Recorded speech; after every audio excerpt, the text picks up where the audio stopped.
right, welcome to this episode of I Like Being a Kid podcast. If you've not been here before, my name is Karla Kirby. I'm the Programming and Outreach Supervising Librarian here for the Rapides Parish Library. And my name is Craig Jones, and I'm the Youth Engagement and Literacy Manager for the Rapides Parish Library. And we are so thankful to have you watching I Like Being a Kid, a YouTube series / podcast that we have about children's authors and children's literature in general. Right before we get started about our authors today, we've got a couple of really exciting ones for you. I just wanted to say thank y'all so much for having a great summer, and doing all of that reading that y'all did. And hopefully we're going to be either introducing you to new authors that you can read for next summer or throughout the school year, or maybe tell you some more about the authors that you love. So awesome. And I do want to give a shout out. We try to do it every few episodes, but we did name this I Like Being a Kid because of Brian and Terry Kinder. Their kind of theme song is I Like Being a Kid. If you want to see them, their website is kindersongs.com or ilikebeingaKid.com. He owns a lot of URLs, and he tends to buy more all the time. He kind of loves it. Yeah. But their music is awesome, but their theme song is I Like Being a Kid, and it's so fun. So. And we're really excited to have them for next summer as well. They're going to be one of our summer reading entertainers. October. They're coming in October. Yes, for Tales Along the Bayou. So, yes. And we'll explain that more in our October podcast. In our October episode, But Tales Along the Bayou is so fun. Oh my gosh, I always tell love people it. I shouldn't have favorite programs, but I do, and it's that one. It's so much fun. I love Tales Along the Bayou. It's such a special program. Definitely. Well, like I said, if you've never watched before, we discuss one picture book author and one children's chapter book author each episode. And this time, my job was the picture book author, and so I am doing David Shannon, who I love. You always rave about David Shannon. I love David Shannon. David Shannon is an author-illustrator. I would say more illustrator than author, because he does have a lot of books on his own, but he also illustrates a good amount of other people's books. Like if you look here, he's done a lot with Jane Yolen. He did the whole Pirate series with Melinda Long. He's done some stuff for John Shetska, that whole Truck series.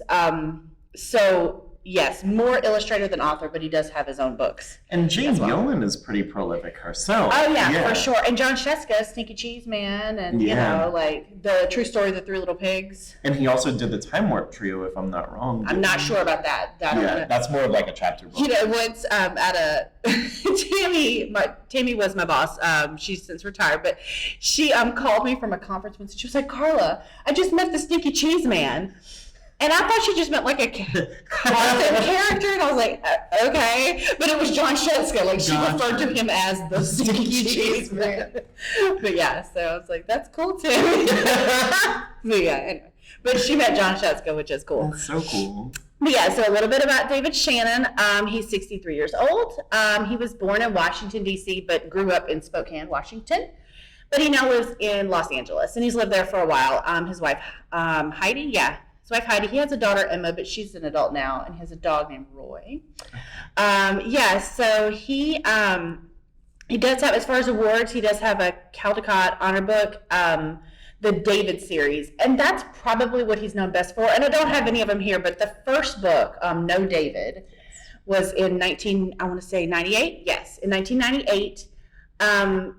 And he won the Caldecott honor for that, but then that became a whole series of David books. And David's this little, like, almost creepy looking baby. But that was very much, he calls it semi-autobiographical.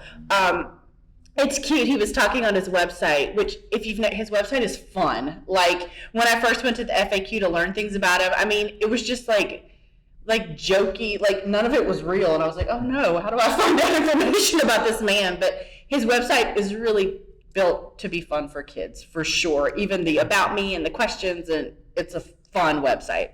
But he said he wrote and illustrated his first book at the age of 5.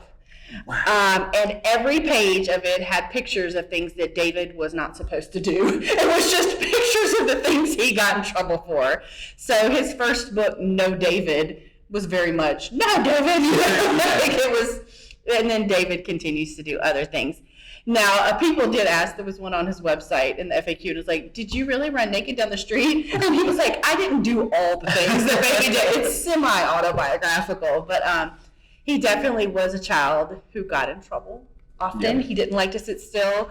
He didn't like to do things. He did say he loved drawing from the time he could hold a crayon. And he was a little disruptive in class and at school. And so the teachers at Hutton Elementary, they let him draw murals on the wall just to keep him from distracting the other kids. So even from elementary, like his focus was always art. He loved to draw, and he loved to read books, like chapter books even, and illustrate them, like read a story and draw what he thought that world would look like even from a very young age. So I thought that was really cool. He did wanted to have a career in art from the time he was, he went to the Art Center College of Design in Pasadena, and then he wanted to focus for a little while initially on political illustrations. So he moved to New York, and he had several jobs with that. He worked for the New York Times and the Book Review. So those were kind of his jobs in the political illustrating world. But yeah, his first book of illustrations was Julius Lester's How Many Spots Does a Leopard Have? And that was in 1989. So that was the first book that he illustrated. So that's kind of when his illustration book began for children's. Now, he's illustrated and written over 40 books at this point. And like I said, so many are other people's, but then he has his as well. He is most known for the No David series, but my personal favorite would be Duck on a Bike. And you can ask anyone, if I am, let's say we have a group show up for story time and we didn't know they were coming and we're like, oh no, Duck on a Bike. Like, it is my favorite storytime book. And Duck on a Bike is beloved by a lot of the people in Rapides Parish Library system as well. I'm not going to lie, it's one of, I think, 2 or 3 books that I say I read it, I actually know every word of it now. I don't even look at the pages anymore. Like hundreds and hundreds of times I've done this book. But this is great for little preschoolers, older kids like it. We have several like adult special needs groups that have loved this book. I love any storybook. First of all, the illustrations are fun and pretty. I mean, you can just see from the cover. But and there is a sequel to it, Duck on a Tractor. I will say it's a little longer, so it's not as much of a read aloud, but Duck on a Tractor is pretty. So I love any book that has a repeating pattern. So like a refrain? Yeah, so the duck goes here and he says, hi, cow. What does a cow say? Moo. And then he goes to see this one. What does a sheep say? And then they just go to all. So it's a book where the kids know what's coming, but also you can kind of ask them, hey, what would a cow say? And so they all get to make the animal sounds. And yeah, I just think it's a really fun book of they get to participate in a lot. They get to guess, because there's that one page that's all the animals just eyeballing the bike, and there's no words on that page. So it's like, what do you guys think's going through their head? And they're like, and I get some weird guesses sometimes. But yeah, it is my favorite storytime book of all time, and that is saying a lot because I've read a whole lot of storytime books. And it's also just such a silly book as well.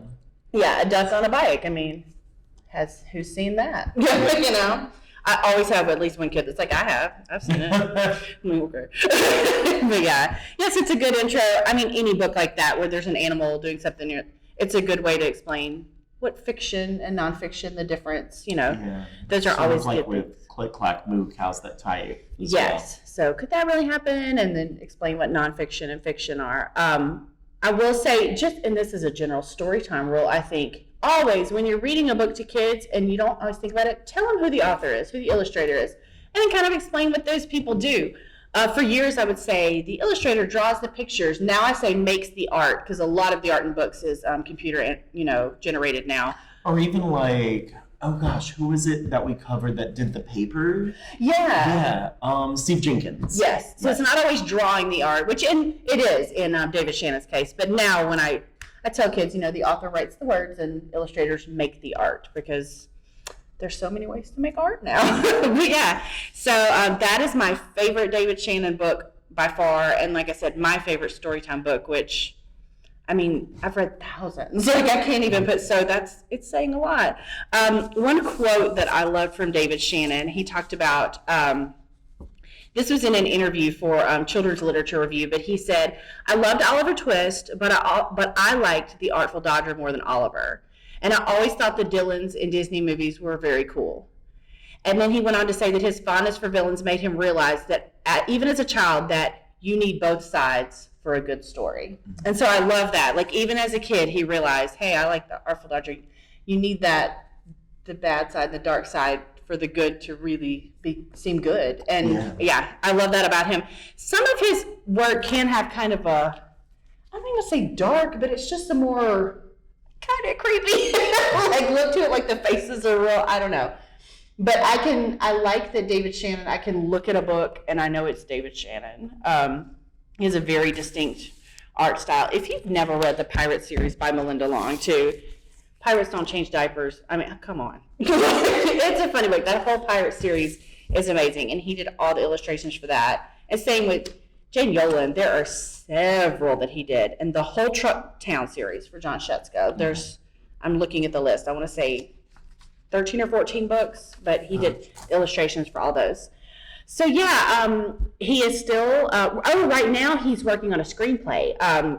So it's the Georgie Radbourne book, and How Georgie Radbourne Saved Baseball was written in 1994. But he's working on a screenplay for a Georgie Radbourne movie for DreamWorks. So, I mean, it's in early stages. You can't even find anything about the movie yet because he's just now writing the screenplay. But he's in works with DreamWorks to make a movie out of that. So that's kind of what he's working on right now. We haven't seen any books from him super, super recently, and that's why he's working on that. But yeah, I thought he was really interesting. I, of course, love this book. I love all his books, but I knew next to nothing about him. But yeah, that's David Shannon. Gotcha. Well, I have Mary Pope Osborne, the author of the Magic Treehouse books, which every single time I have to say, like, oh, this author is really special to me and everything. But with Mary Pope Osborne, like, she was my childhood. You know, almost all of these books, especially the smaller, the regular, like, Magic Treehouse books, like, I have read, can tell you the plot of, you know, all of that. There's so many. Okay, I'm asking you a question in a minute. Do you know how many there are? Yes, so it's sort of an essay question, because there are 38 of the regular Magic Treehouse books, so just the regular ones, and then towards, like, around the middle, after, like, the 28th one, she started reading what are called Merlin missions, which are sort of the larger ones that have the larger binding. And then there are 27 of those. And then with the fact trackers, which are sort of the nonfiction companion books to, like, Dinosaurs Before Dark and others of her books, she has 38 of those as well. That goes with both the Magic Treehouse and the Merlin Because I always felt like there's a million of them. There's always a full shelf at least. There really are. Yeah, in fact, that's one of the things that she said. She was like, I honestly sort of thought that there was a limit to how many books I could write. But she said that if Random House ever told her to stop writing, that she would write them for herself, you know? So she got started, like, studying religion and world traveling and all of that. At a very young age, she grew up with a military family, with a military father. And so she traveled, by the time that she was 15, she had lived in 13 different houses and gone to 8 different schools. And that's anywhere from around the States to, like, she even lived in, like, Austria and whatnot. She said that she, like, grew up reading, and then whenever she was talking about the books that she was reading in middle school, she mentioned names like Willa Cather and J.D. Salinger, and I was like, Mary! You know, but it really helped formulate, I guess, her philosophy for writing children's lit, because they are extremely informative. You know, they cover all different topics, and I don't know, it sort of was a revelation that I had as I was researching her, that it's pretty similar to almost like Doctor Who in a way, in that it travels across, like, space and time to for different things. But whereas Doctor Who has some, like, hey, you might be exposed to, like, different historical things that you might not necessarily have known as much about, these are, hey, this is probably your first introduction to like Shakespeare, and we're going to learn some stuff about him. And I will say, Sage Fright on a Summer Night, I think it is the most concentrated time that I had ever learned as much about Shakespeare. Like I've even taken like college classes on Shakespeare, but because I didn't know anything going in, this was really where like I got some good meat on them bones. I love that. Like her books, you are like learning some stuff, but it doesn't feel like learning. Like it's so much fun. I mean, they're fun books, and that's hard to do. I don't know how she does it. Yeah, I think I'm wanting to say that she's talked about like a TV show or a movie about Magic Treehouse, and she says, no, I don't want that. I want it to stay as books. And she has a couple of musicals floating around as well, Magic Treehouse musicals. And she said, I want to use as little technology as possible because it helps kids inspire imagination and allow kids to add to her writing that whenever you're reading it, it's a lot sparser than you'd expect. Like there's not a lot of like flowery language or anything like that. But whenever you're a kid, you sort of fill in all of those blanks. And she's mentioned that. She found herself reading throughout her young adulthood, and she actually talked about sort of how lonely of an experience it was. She had moved to a big city. I would put money on New York City, but I can't remember exactly. And she was talking about how just alone she felt. And so she was like reading all of these books, and she sort of found herself and her personality through that. Her mom was also an avid reader as well.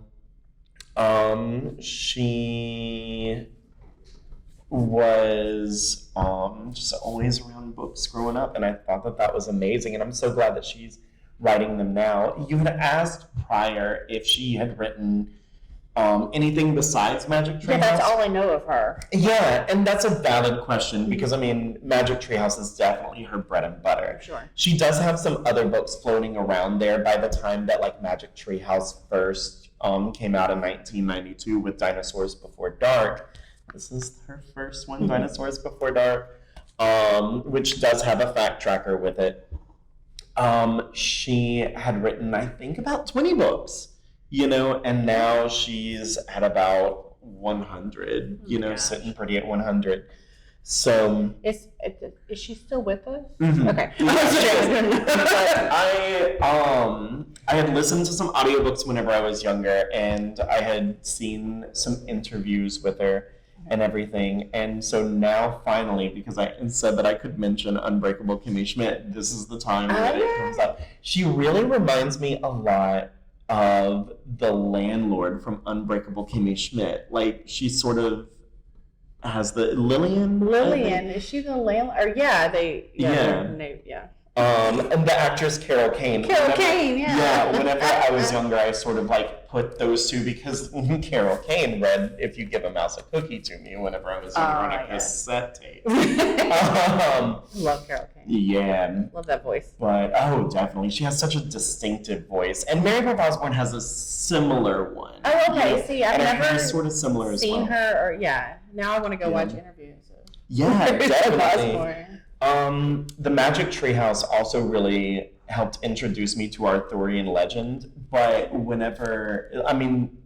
the series portrays Morgan Le Fay as a very, like, good and benevolent character, and in Arthurian legend, she is not. So whenever I was sort of reading through the myths and legends around King Arthur, I was like, this is not the Morgan Le Fay I grew up with. You are wrong. Yeah. But yeah, the way that the Magic Treehouse books are set up they are a series of quartets, sort of. For the most part, they get a bit iffy around like the Merlin missions, I believe. But like the first 4 books is sort of the introduction to the Magic Treehouse and who owns the Magic Treehouse and whatnot. And then like each successive quartet has like a different overarching arc and overarching mission that they have to solve. And fix. So there's so many. I'm sure if as a There kid, are. can I just grab any one and read, or is it important to read those first few? She is really good at sort of allowing you to just jump in wherever you want. The first book that I read in the series was, if I can find it quickly, and I probably can't, but it was called Dolphins Before Daybreak. Because I was a really big, yep, here it is, Dolphins at Daybreak, because I was a really big dolphin kid growing up. So, and so I got this one, and because it had dolphins on the cover, and read it and fell in love with it.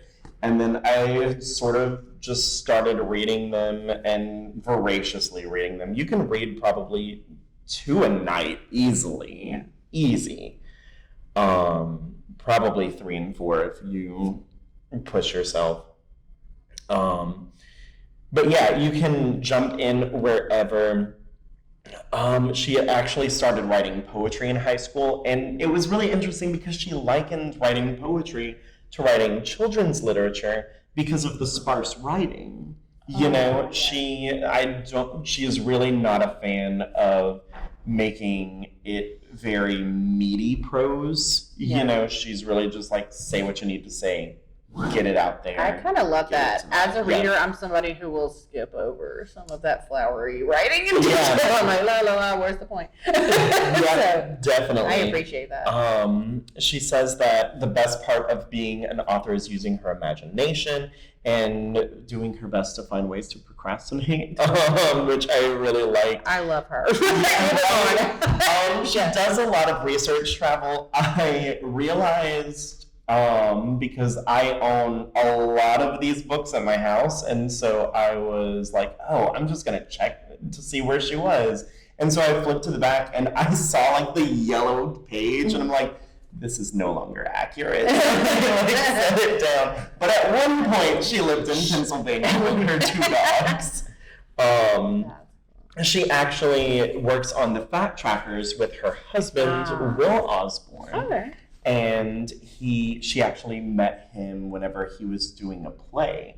And she sort of like fell in love with him while he was on the stage, and they created their marital union, which is definitely the best way to say that. A way to say they got married. Yeah, there are graphic novels for the Magic Treehouse books, and it's really interesting because she had a lot of other ideas before a Magic Treehouse. She had like a cellar/basement that transported them with their imagination, and she's like, that doesn't work. She had where they would visit a museum, and a curator would actually give them artifacts and teach them. But then she actually was traveling around the woods somewhere and saw like a dilapidated, almost broken down treehouse, and she was like, that's it. That's my idea. That's it.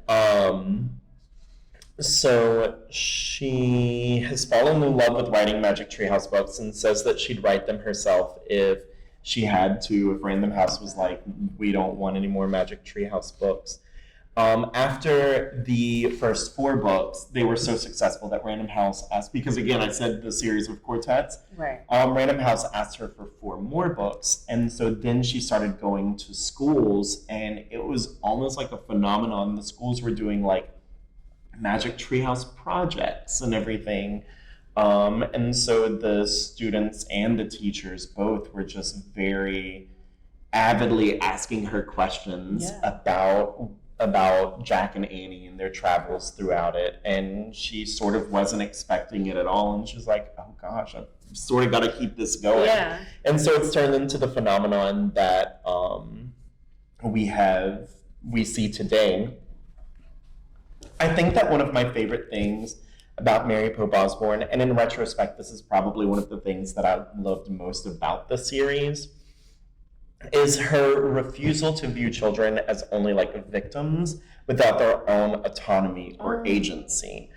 For the most part, the books, while introducing adults that they visit, is by and large sort of absent of adults. Not to say that they don't love their parents or everything, but they're almost all but absent. in the books. And then you've got Morgan Le Fay and Merlin that sends them on the missions, but they can't really go with them. So it's sort of on them. And I really like that, you know. And then one more thing that I think is really important to talk about, she has a book about New Orleans, and this introduces Louis Armstrong, actually. Yeah, in fact, because it has like a double page spread, that's Louis playing the trumpet. Nice. So it's called A Good Night for Ghosts, and it's the 42nd book. I almost said 42th. I'm very glad I caught it, but I'm very ashamed that I said it anyway. And it is a Merlin mission. So it is one of like the heftier ones, but you know, I am really glad that we have some New Orleans representation. Yeah. So. And I was actually looking to see, I love like her books do have illustrations in them, but they're so simple that you still get to use your imagination. Like definitely. And I was looking to see Sal Murdoka. Yeah, and well, honestly, I don't really know how to pronounce it. But is that the illustrator for all of them? It is, yeah, and it was really interesting because, again, during my research, I had seen that name everywhere, but I had never put a face to it, and so I was actually finally able to see, okay, this is what this person looks like, this is what her sister looks like, this is what her husband looks like. And they were just names that I had sort of grown up with. So it was really great to be able to put faces to those. Very cool. So, yep. I think those are good, but yeah, if you've got a kiddo that's kind of hasn't found the books they love to read yet, those are, I mean, there's just so much variety. Like, there's something in there that they're going to love. And honestly, the fact trackers, I know that they're nonfiction, but I loved them more than I loved the actual books. You know, they had ones about like ancient Greece, and I would always they had a section that covered about the Greek gods and about the Egyptian gods and about the planets and whatnot, and I would flip over those until the binding almost broke. I think people don't always think of nonfiction for their kiddos, but like my son Isaac loves nonfiction, and even my daughter, who it's funny now she's a senior and would probably not read nonfiction at all now, but around that age she loved it. Like she loved just learning new things. So don't sleep on nonfiction for your kiddos. It's especially if you're finding a kid that they're just not finding anything they like. Give some nonfiction a shot. And fact trackers are just fun nonfiction. Yeah. You know, I do have to say that they are written in a way that I haven't. It's not like using language that's so far above you, but also not really talking down to you either. So, very cool. So that is Mary Pope Osborne. Yeah. All right, well, if you're, again, not familiar, so we generally let you know who our authors will be for the next month, and we reverse. So I did a picture book author this month, you did chapter books, so we will flip-flop that, so you will have the picture book author for next month. All right, you ready for me to announce it? I'm ready, and I don't know this time. Sometimes I know, but I pretend I don't. I really don't know. I am going to pick, and I might mispronounce his name, but Leo Leone. Who did like Swimmy, Alexander, and the Wind-Up Mouse. Yes. I'm pretty excited. Awesome. All right, well, I am doing sort of a different one next month. I will be doing Carolyn Keene from the Nancy Drew series books. Do neither of us know how to pronounce our people's It's Carolyn or Caroline, and they're spelled the same. That's okay. We've got a ways to go. But that's a very you'll learn next month why that's an intriguing choice. It's different from anyone we've done before. So gotcha. You have me curious. I'm excited about it. Yes. Yeah. All right. Well, thanks so much for watching, and come to the library. Read lots of books. Yeah, please do. Just because summer is over doesn't mean that your trips to the library have to end at all. We are open until 6 p.m. For our inner city branches, so come by. All right. Bye, guys.